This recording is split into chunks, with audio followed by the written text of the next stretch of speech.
Good afternoon, everybody. Welcome to the B&H studio live at NAB. We're here on day 2 of the 2016 NAB convention, and I'm here to discuss 3 hot topics at the show: UHD, HDR, virtual reality, with 3 distinguished guests for today. We will start with brief introductions by all of you. Tell us where you're from, what you're all about.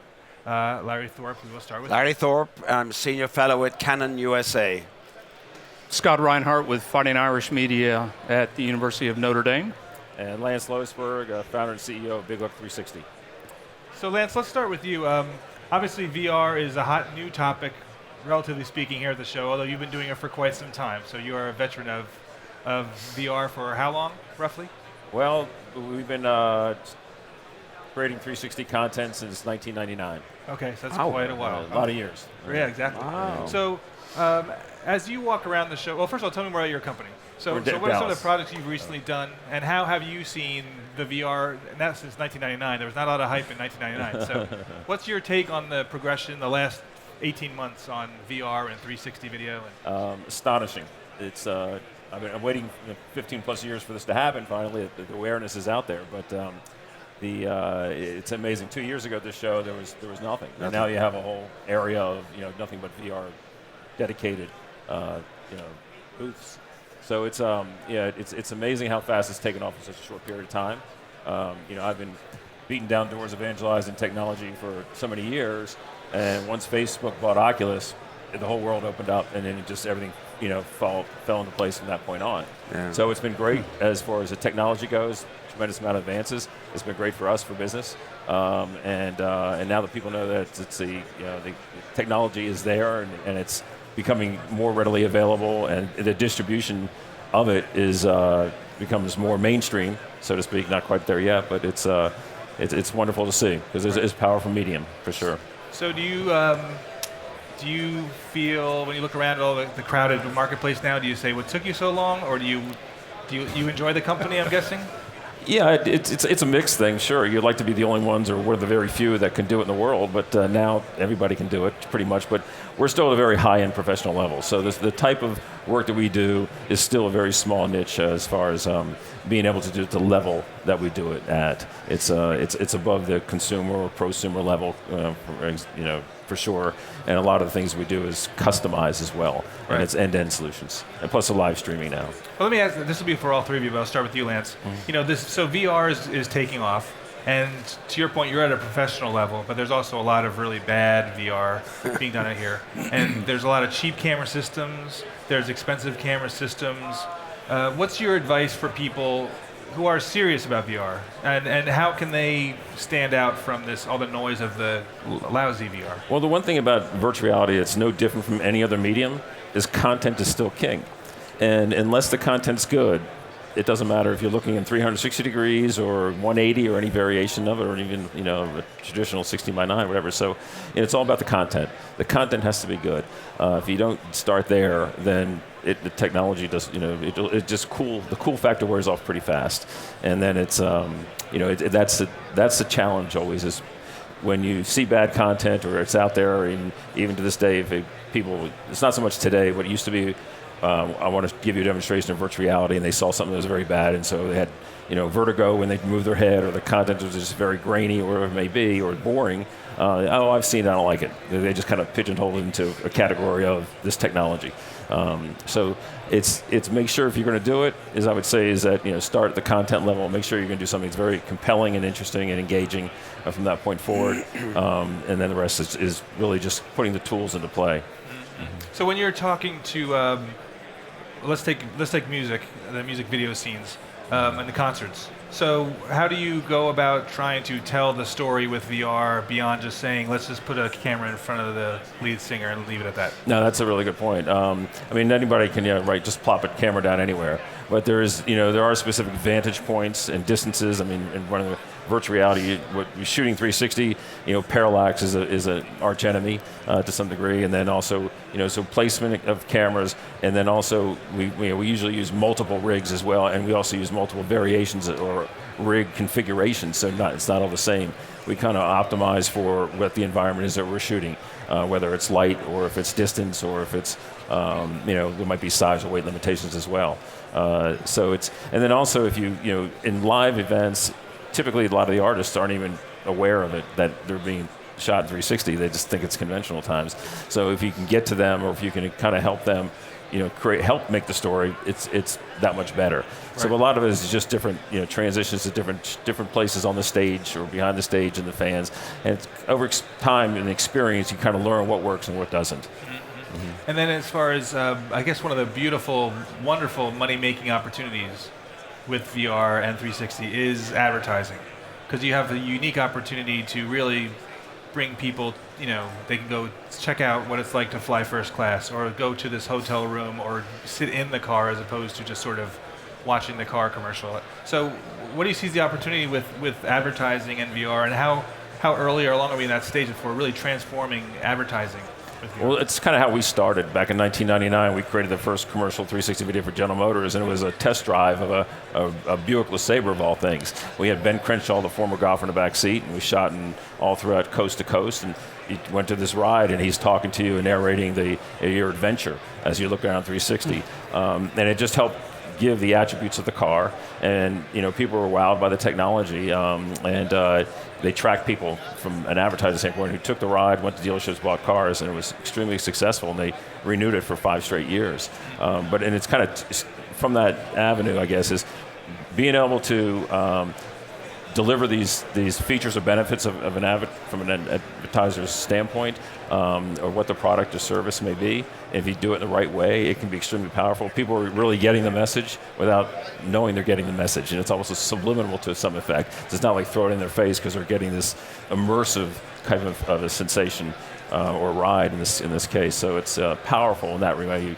When you experience it, you remember it and learn a lot better than any other way. Right. And then what do you see as the opportunity of live sporting events in VR versus like more controlled environments, short form clips that are on demand? I mean, do you think live is a key component, or do you think a post-produced piece is much more effective given the challenges of VR? Well, in today's world, it's always going to be better if you can post-produce it, just like anything else. In live, it's uncontrolled. Also in live, one of the things, whether it's live or post-produced, is it's important to be close to the action or the subject of interest in our case, because you can't zoom in multiple lenses. So you always like to be as close as possible. We've been doing live for 5 years. We did like a lot of red carpet types of things. We've done some sports as well, and some translate better than others. And it's all about and getting access is also extremely important, obviously. But there is a pretty phenomenal sensation of being able to sit on that front row of a game or wherever it may be. Recently, we did a live stream for Indiana University when they launched the basketball season in November for their Who's Hysteria, which is very popular. And we took a 360 camera and we put it on the basketball court, and they had all these things going on. And they took about 20 of the Gear VR headsets and passed them up into the arena. 14,000 people were at this thing, and they're way up in the rafters, and they're putting on this headset and looking around just as if they're sitting on the floor, which was remarkable. I mean, it was very cool. And of course, you get the big wow factor. So that's just one application. Of course, you can stream it out, and people can watch it on mobile devices.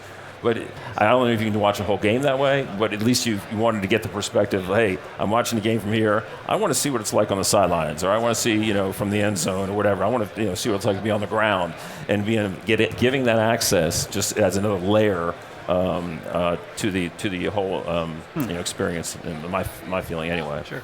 Well, Scott, I mean, when we talk about access, fans of Notre Dame, they want to you have access because you're at the university. So how do you think you can leverage VR to get them behind the scenes or inside a practice or the coach's room, or what do you see the opportunities there? Yeah, for us, what's been interesting is Fighting Irish Media is now growing to become a campus resource. So one of the interesting things is coming out of the professional world, coming into college, is how do we bring the professional products into the college and benefit not just athletics, but the whole of the university, since we're there to educate students and we have all these great traditions. How do we use this technology? And as you're talking about the VR stuff, I started thinking about, how do we use that in research, or the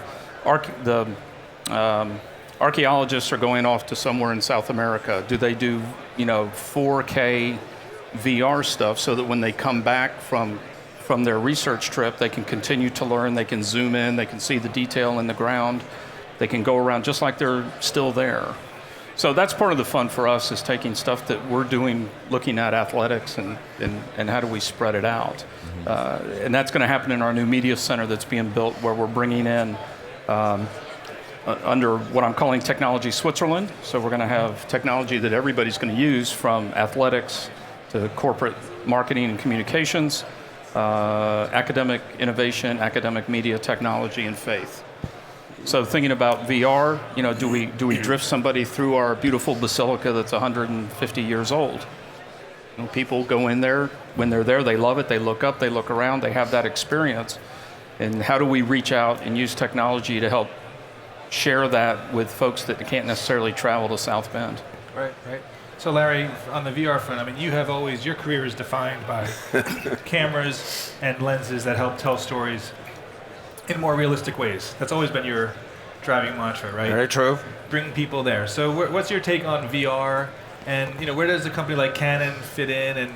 And one of the issues I think right now is lens quality is still, well, actually I was talking with NextVR today, and I said one of the problems is there's no real products out there that are designed, they're all built off of stuff built for other stuff. So we're not quite there as far as OEM products for VR. So what's your take on VR as a storytelling tool, and how you see it advancing? Well, I'm the novice here in terms of VR. 2 years ago, it was mentioned, nobody was really talking about it very much. Suddenly it's all over the place. So myself and many of my colleagues, we're crawling around the floor here, getting educated. Now, Canon is involved in augmented reality, mixed reality, we call it various things, on the industrial side. Pretty serious stuff. And we're developing things. But we've heard the call on VR, and we have some people here who are here to study. And there have been many approaches to us with suggestions, given that we do make optics, sensors, cameras. Could we invent a better mousetrap, being a Canon? So that's a very early phase. So I would say this NAB is our study phase on VR per se. And I'm listening, I'm going to all the panels, and I'm certainly getting the message.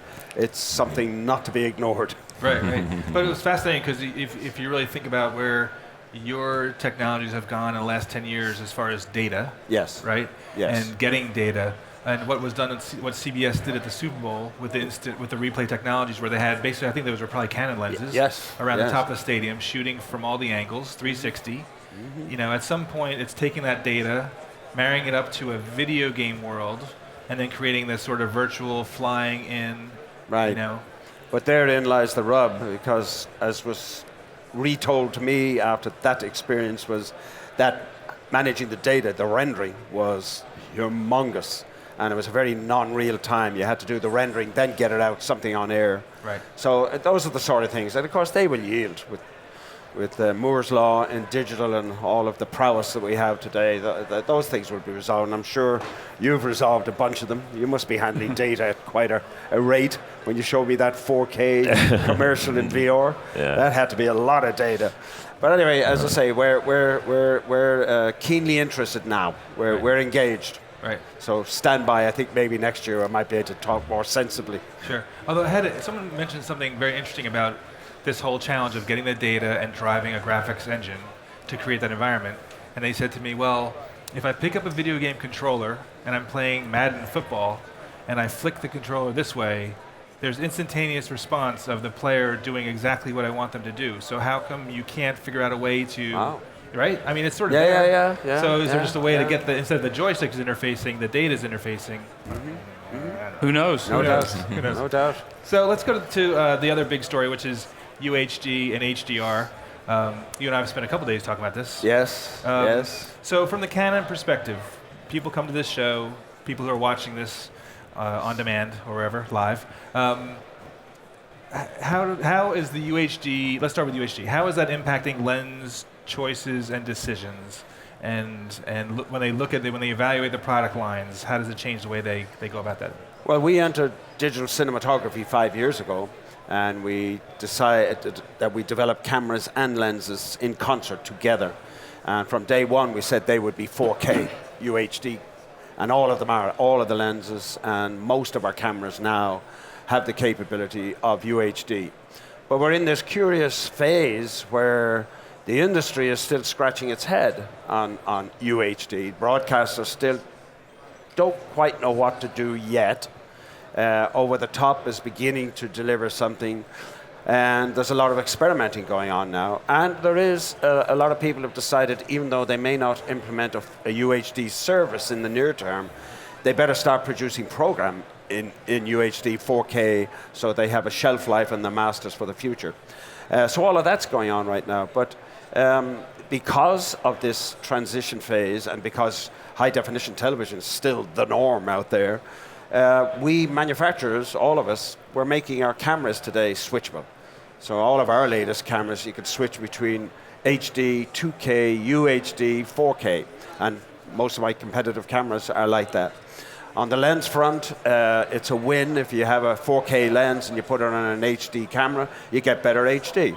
So an investment in a UHD lens is a very good one.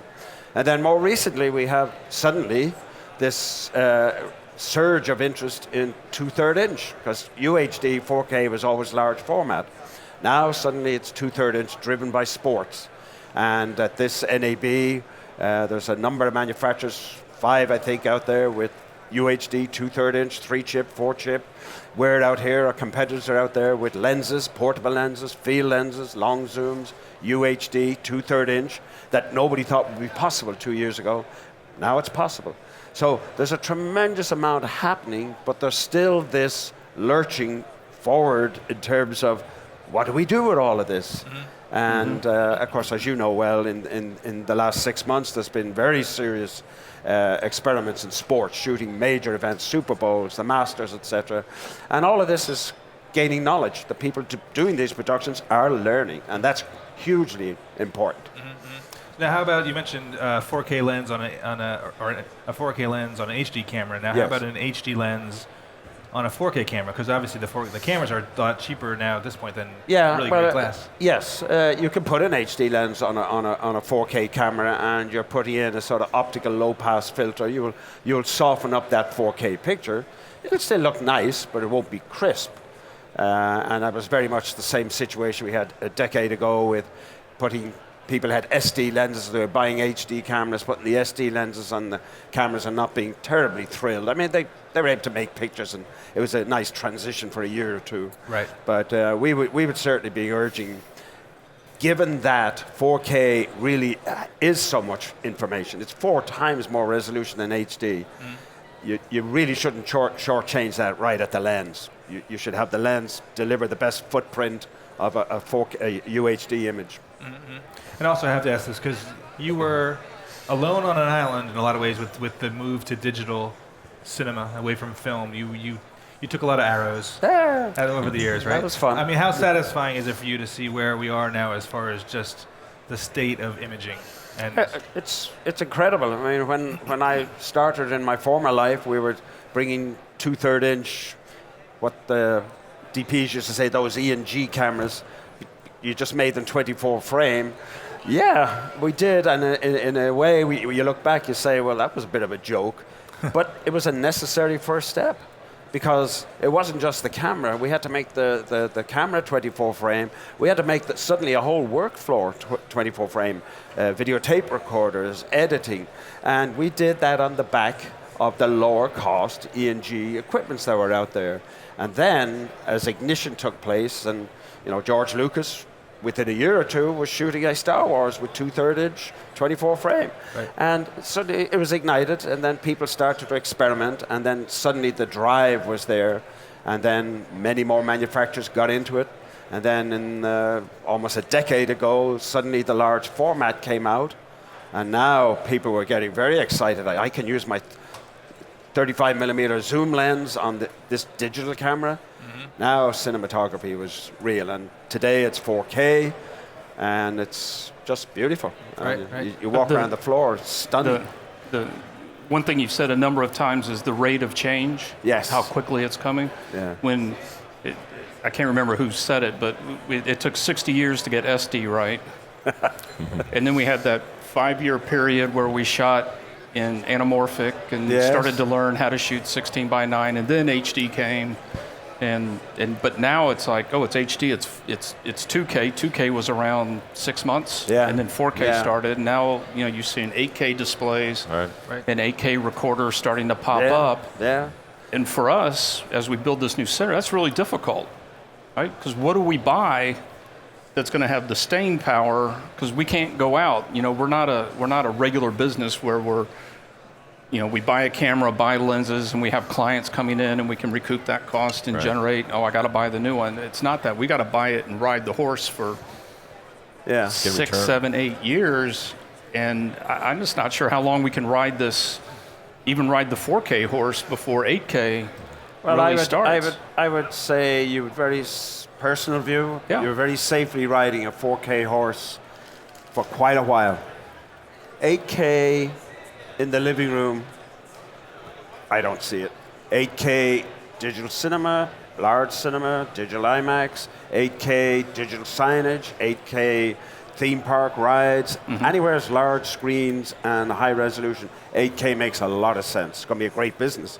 But 8K television, I wouldn't be worrying about that in your lifetime. Because I remember you did a presentation 5 years ago, I guess, at SVG. It was the keynote at the chairman's conference. Oh. And you went through all the optics in your drawings of here's how far you have to sit from an HD screen to get the experience. And I reflect, because that stuck with me. Because as we start talking about this 4K thing, you've got to be 5 feet away, right in the middle. It's like, we're talking about 3D again. You got to be right in the right place, right?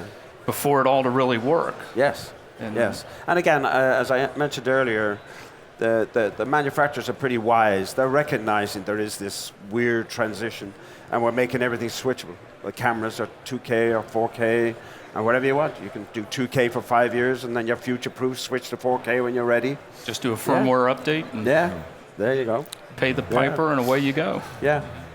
So Scott, so the Digital Media Center, I mean, how many cameras are you looking to buy, and how many control rooms will you have? I think it's going to be, we're going to have 6 edit rooms of varying flavors. So 2 big online rooms that'll also work as classrooms for students for presentations. So those will have the 4K monitoring in there. 2 rooms that are medium sized, and then 2 smaller rooms. 2 studios have 4 cameras in there, and then 8 for the football stadium to support that show. Right. And then the part of the technology trick is we're going to combine our existing media center with this new one. So we'll have a total of 5 edit rooms. We started our first real transition into being part of the campus when we just upgraded the Basilica cameras to HD about a month ago.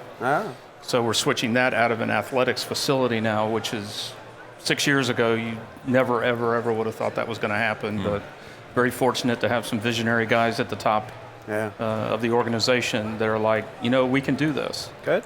And it's happening, it's out there, and it's just going to grow. As we start thinking about research, right? It's just incredible to think about what some of these kids are doing out there and the tools that they're going to need to do the best job that they can do and to learn as much as they can learn. So Lance, obviously, when we're talking UHD, that means we're talking pure, at this point, resolution in the conversation. And it seems as if one of the big issues with VR is obviously the resolution levels of the screens that people are watching, because I guess viewing distance, 2 inches is a little close for most. So what's your expectation as far as when those screens get improved? How much better do you think that'll make the whole experience as far as being really intensely enjoyable? Well, I think from the experience, the viewing experience, it probably mirrors television to a large extent. Obviously, the highest resolution, the better it's going to look. The challenge has always been in the earlier days, we could not find displays to support at the resolution we were capturing. Now it's reversed. Everything we capture is in 4K minimum, and displays are only HD. If it's an Oculus Rift, it's a Gear VR, or most televisions or whatever it may be. So when you do display on a 4K monitor, it's beautiful. It's, I guess it comes to a point was, where's the human eye? Larry probably answered this question. Where's the human eye cannot tell the difference, and maybe that's when it'll stop, or hit a parallel and figure other things. But it's an ever-evolving thing. Now the camera technology is such that we're always down converting to meet the display. So I think over time the displays are getting better all the time. Even the ones that are out there, they're doing minor changes and things, getting pixels a little closer together, those kinds of things on the display. OLED helps a bit. So there's technology that will continue evolving, I believe. Yeah. For us, the 4K I think is going to be more of not so much live and recording for it, but it's for replays. The pan and scan capabilities. Zoom. As you're on a video board show or something, you can get it the way you want it, which I think is really interesting because the cameramen don't have to shoot as well anymore. All they got to do is put it in the frame, and the guy in post can make it look really great. Right. And it's interesting, Do you teach your long lens guys on the football field to get that classic NFL films look of the quarterback releasing the ball and you got to follow the ball through the air, which is hard to do? Right. No, you just got to keep it in the frame and do anything we want with it. Right, exactly. That's what I do on my vacations now. No more digital zoom. We're at concerts. I say, don't zoom in the digital zoom to shoot. Just shoot it wide and then do a digital. It'll be fine. You'll be happier at the end of the day. It'll be fine. All the data. Exactly. That's right. It's just data. It's just Right. data. Yeah. So let's go to the final topic, HDR. Because again, this impacts all of you. And I guess you can't have virtual reality unless you have really HD, right? At the end of the day, it's going to be HDR, 120 frames per second, and UHD resolution. So, Larry, what's your take on the current state of HDR? It seems a little muddled right now. There's lots of different ways to deliver it. And so what's your take as far as the current HDR forest, if you will, and how we're supposed to get through this? Yeah. Well, certainly, it's probably the central topic at this NAB. And you walk around, you'll see an awful lot related to HDR. But it's still early days. There's still a learning curve of how to produce in HDR. And I had a very extensive conversation this afternoon with an entity, I can't name them, but a major entity in the production. A couple of hours in terms of brightness, 1,000 nits? 2,000? We don't know. That hasn't been learned yet. Which brings up my other favorite topic, which Ken has heard me speak about. Up to very recently, HDR has been linked to UHD. Some people saying it's what's going to save UHD. That's arguable. I've been arguing HDR belongs on all formats, HD, 2K, whatever. And if the consumer manufacturers are driving 4K UHD sets today, and they are, they want you to buy them instead of buying another HD set, but all you can feed it is HD. But that's good. They've got great upscaling. It's a beautiful way to watch HD. And they're starting to put HDR into these sets. So why wouldn't we, over the next quite a few years, that HD is still going to be alive and very well, be learning both in production and learning in the living room what is good HDR on the back of the existing HD infrastructure. Mm-hmm. That's my theme for this NAB, and I'm talking to anybody and everybody, and I'm surprised there is a groundswell of recognition that this certainly is something to be discussed and possibly examined. Mm-hmm. Is the HDR more important than the 4K? For us? I mean, I'm being selfish here. No, right? to me, the reason some people think that is it's the dilemma of the 4K set sizes are too small. If you set the average viewing distance in the living room of 9 feet average, and you put a 60 or an 80-inch 4K set 9 feet away, you do not see 4K. The screen size for 4K for 20/20 vision at 9 feet is 140-inch diagonal. So people are saying, but I don't see 4K from 9 feet away. Then they see HDR and they say, oh my God, I see that. So people are saying, they're linking and say HDR is the savior of 4K. And I'm saying, no, separate the two. HDR is another attribute of imagery that should be sustained on all formats. And the resolution issue and screen size issue is a separate discussion, in my view. And green is very difficult without HDR. So there you go. I don't actually, red is. Red's difficult, right? What colors are the most? Well, I guess it's all colors, but there are certain colors have never really been seen on TV, right? Well, what HDR does, people are just getting used to this word of color volume. As you raise contrast, colors in the scene get more rich. And some people say, is that wide color gamut? No, that is colors that, it could be a 709, whatever. You're just making those colors more rich because you're elevating the brightness and contrast. And that's a very real plus attribute of HDR. Now you add to that wide color gamut in addition, now you're enriching imagery quite a bit, quite independent of resolution. Mm-hmm. And I think they all need to be pursued and not be linking one to the other, and certainly not saying that HDR is going to save 4K. I think that's silly. But so this company that you were talking to today, when they were, I mean, what are the challenges? I mean, of well, they were saying that you have to be awfully careful with speculars, because you can make a specular too hot and it just pops out of the screen. You sort of say, wow.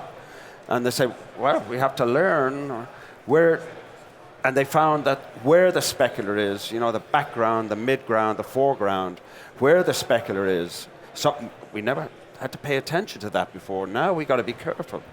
And then it is, what is it? Do we want to create scenes to portray HDR, or do we want to mobilize HDR to augment scenes that we're normally shooting? And what are the rules now? Mm-hmm. And it's that sort of thing. It's a learning curve. Yeah. I was fascinated by this conversation. So on that, is that a important part of the capture process, right? When you're setting up a camera to go do a shoot, or is this all related to color correction and post-production, where those differences are all made, and you can subdue the shockness of it, or do you try to capture the shock? Well, the way I've heard an answer to that, which I thought was pretty savvy, and it was on a panel of, there were DPs, experienced DPs who grew up on motion picture film. And to a person, they said, we've been capturing HDR forever. Motion picture film captured HDR. We had 14 stops on the negative. Print was different. So we know all about the capture. Now it's an issue of post and display. What is it we want to portray? What's the creativity now that the camera, and the new digital cameras are all, 14 stops, 15 stops. Mm-hmm. So the digital cameras are right up there in capturing. It's now, what do we do with it? That's the big issue. How do we grade it on set to make sensible HDR? That's the conversation I'm hearing. Had it all day today, because we're showing a lot of HDR, and that discussion is non-stop. I totally agree. So has there been any HDR VR yet at this point, or is that sort of not been accomplished? No, we use it where we can to take advantage of it. And like to Larry's point, some people think, oh, the resolution's so much better. It's same resolution. Yeah, and by the way, HDR, because it's fundamentally you're elevating contrast, you're raising detail in the highlights and detail in the blacks. You're opening up the contrast. Because MTF in lenses and cameras is the behavior of contrast with increasing spatial detail. When you elevate with HDR, you do get a subjective enhancement of resolution, of sharpness. So HDR has a couple of pluses that ride along with the increased contrast. Right. All that information's in the data. You can do a lot with it afterwards. Exactly. Yeah. Well, I mean, even as a amateur photographer, when you're playing in an iPhoto and you start dragging contrast back and forth, you can easily see the relationship between everything, and how it's much more than just saying, oh, this is shot with an HDR. Very much so. Right. Very much so. So is the lens selection that much more important now if we're going to move into HDR? What are you looking for in a lens? The lens actually, it's sort of the unspoken part of the HDR discussion. I've been discussing it quite a bit myself on various panels.